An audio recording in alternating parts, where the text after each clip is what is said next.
Well, Andrew Slack and Simon Poidevin, what's it like being back at the SCG? Fantastic. Beautiful ground to play at, historic. Had some remarkable victories here, never in cricket, but rugby was a great place to play.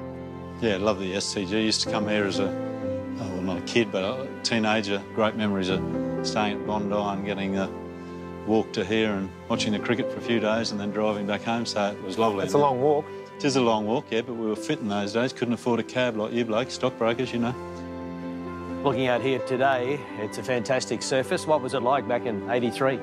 The amazing thing in those days is you actually could hear a defender coming across the cricket pitch, the old bull-eyed clay, and it was click, click, click, click, click, click, click, and gabang. It was a place where you didn't spend too much time because if you got belted on that the middle of the pitch out there, not a good place to be. The last clash, Queensland, New South Wales at the SCG in 1983. Slacky, a milestone for you, your 100th game for your beloved Queenslanders.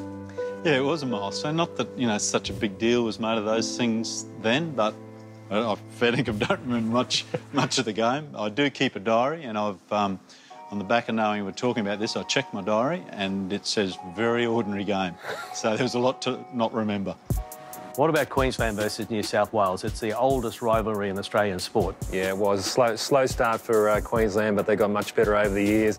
We did get a chip on our shoulder, a nice chip on our shoulder after the, you know, decades of being looked down as the little brother. So I think that and the timing of some talented blokes coming through in the 70s, things worked for us.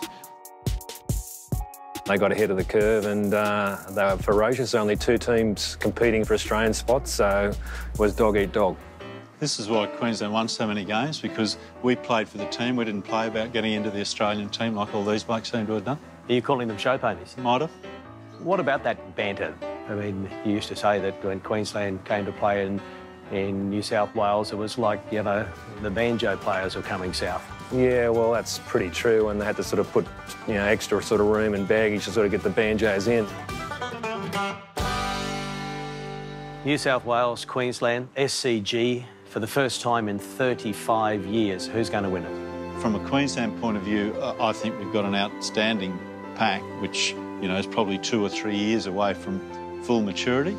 Clearly, our back line is full of some exceptionally good players, and Queensland traditionally will come out with an attitude to absolutely slam dunk us in defence and shut that attack down. So that's always been the banter between the two teams. You know, it's a tough one. I don't like picking things, you know, because at the end of the day, most of them a bit of a bounce of the ball and, you know, you just hope it bounces your way.